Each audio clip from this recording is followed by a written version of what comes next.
देखिए, ये तो ये जो दहेज की प्रथा है ना, ये प्रथा ही गलत है, ये मानसिकता ही गलत है। और जो दहेज की मांग करे, यकीन मानिए ऐसे लोगों को धुतकारना चाहिए, उनसे दूर रहना चाहिए। लेकिन जब किसी गलत वजह से कोई फंस जाता है ना, तो बुरा तो लगता ही है।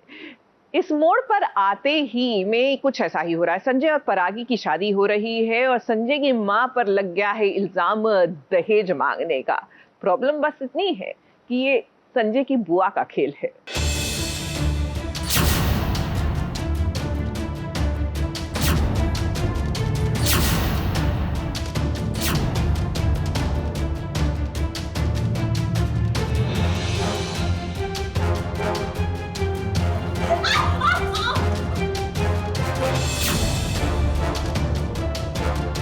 दहेज लेना और दहेज देना ये दोनों कानूनन जुर्म है।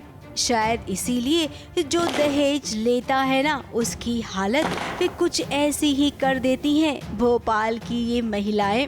सुषमा सिर्फ नाम की सुषमा है, नहीं तो इससे भलता और बेकार इंसान कोई नहीं है। शराफत का सिर्फ नाटक और ढोंग करती है दहेज की लालची औरत। इनके खिलाफ कंप्लेंट आई है हमारे पास, इन्होंने दहेज लिया है, इसी का ये हक है। अब जैसा कि संजय और परागी की शादी हो गई है, परागी के घर से ही पुलिस थाने में किसी ने कंप्लेन कर दी कि भाई संजय के घर वाले तो मोटी रकम ले रहे हैं, भर भर कर दहेज मांग रहे हैं लड़की वालों से। फिर क्या, महिला मंडली आई और देखिए संजय की मम्मी की उन्होंने हालत क्या कर दी।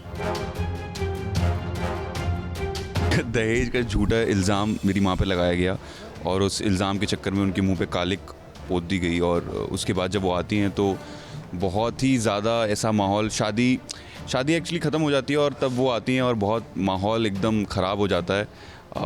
माँ बेटे का एक बहुत ही खूबसूरत सा सीन है, उसके बाद उसके बीच में परागी है और बहुत बड़ा ड्रामा है इस पूरे सीक्वेंस के दरमियान। फिर जो हुआ है बेबी सीन में, उसके बाद परागी is broken, she is in tears क्योंकि उसको लग रहा है संजय उससे दूर जा रहा है, तो ऑब्वियसली ये फीलिंग है और परागी बेचारी टूट चुकी है।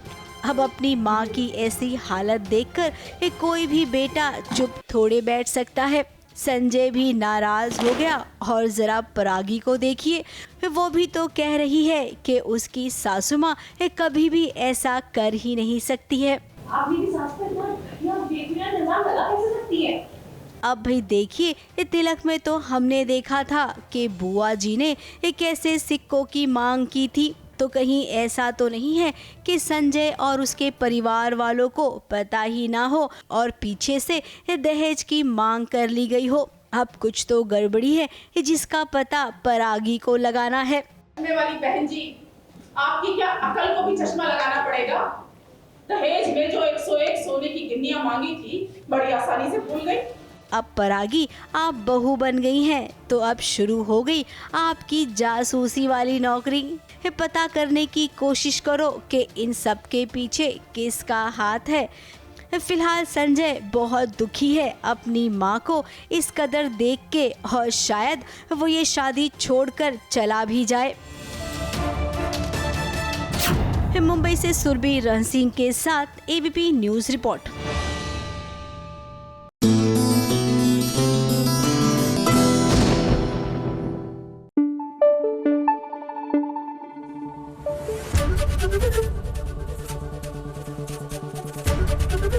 एबीपी न्यूज़ आपको रखे आगे।